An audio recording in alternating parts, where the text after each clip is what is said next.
السلام علیکم ورحمۃ اللہ وبرکاتہ۔ عزیز دوستو، معزز سامعین و ناظرین، میری ہر ویڈیو کا مقصد آپ نے دیکھا ہوگا، نچوڑ نکالا ہوگا۔ معاشرے میں جو پھیلی ہوئی غلطیاں ہیں، معاشرہ جن کی وجہ سے ٹوٹا ہوا ہے، بھائی بھائی سے ٹوٹا ہوا ہے، رشتہ دار سے ٹوٹا ہوا ہے، پڑوسی سے ٹوٹا ہوا ہے، قطع تعلقی ہے۔ میرا مقصود یہ ہے کہ معاشرہ آپس میں جڑ جائے، باہمی محبت پیدا ہو جائے آپس میں۔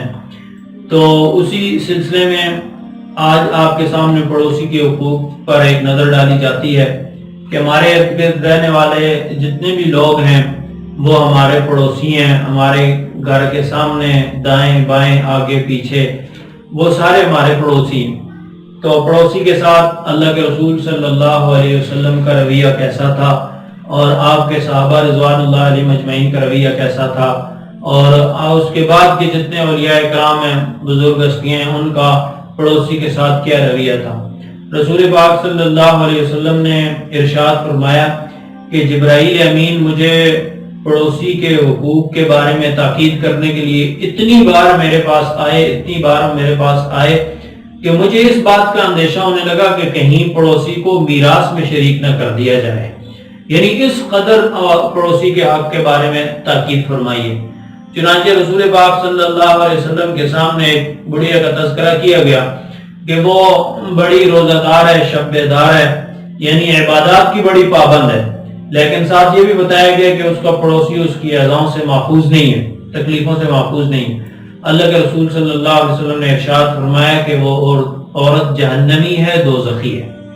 اسی طرح ایک اور عورت کا تذکرہ آیا کہ وہ اتنی صوم و صلات کی پابند نہیں ہے، مطلب یہ کہ فرض نماز تو ادا کرتی ہے، فرض روزہ بھی رکھ لیتی ہے، لیکن رات کی تہجد گزار نہیں ہے، نوافل کی اتنی پابند نہیں ہے، نفلی روزے اتنے نہیں رکھتی، یعنی نفلی عبادات میں اتنی آگے نہیں بڑھی ہوئی، لیکن اس کا پڑوسی اس سے محفوظ ہے۔ رسول پاک صلی اللہ علیہ وسلم نے ارشاد فرمایا کہ وہ عورت جنتی ہے۔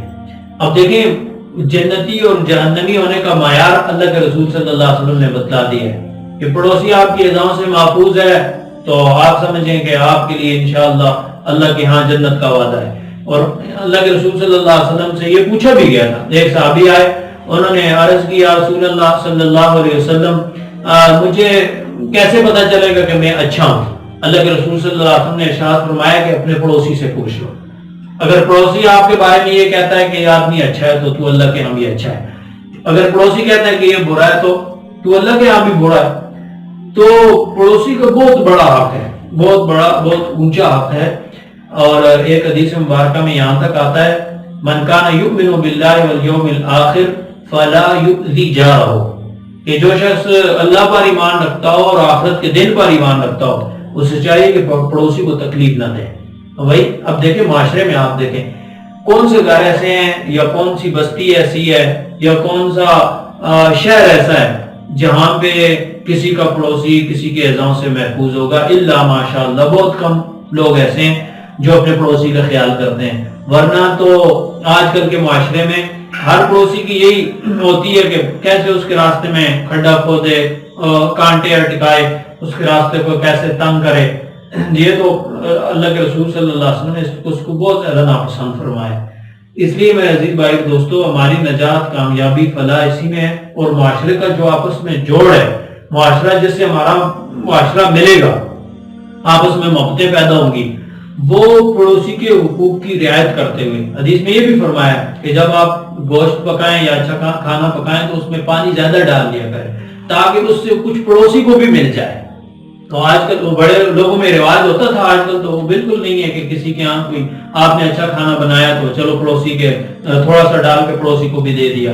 تو یعنی اور اس میں اللہ کے رسول صلی اللہ علیہ وسلم نے بہت احتیاط کو حکم دیا ہے کہ اگر آپ مثال کے طور پر آپ نے عمدہ کوئی کھانا کھایا یا عمدہ پھل کھایا آپ نے، تو آپ اس کے چھلکے بھی پڑوسی کے بچوں کو نہ دکھائیں، یعنی ایسی جگہ پر ڈالیں کہ پڑوسی نہ دیکھ سکے۔ کیا پتہ ہے، ممکن ہے کہ اسے ایسا پھل میسر نہ ہو اور اس کے دل میں خواہش پیدا ہو اور وہ وسعت نہ رکھتا ہو تو اس کے دل کی دل آزاری ہوگی۔ تو یعنی اس چیز سے اللہ کے رسول صلی اللہ علیہ وسلم نے منع فرمایا ہے۔ اس لیے میرے عزیز بھائی دوستو، معاشرے کا جوڑ اور آپس میں محبتیں اسی وجہ سے پیدا ہوں گی کہ ہم ہر ایک کے حقوق کی رعایت کریں، اور خاص طور پر ہم پڑوسی کے حقوق کی رعایت کریں۔ اللہ تبارک و تعالیٰ سے دعا ہے اللہ پاک سب کو پڑوسی کے حقوق کی رعایت کرنے کی توفیق عطا فرمائے۔ وما علینا الا البلاغ۔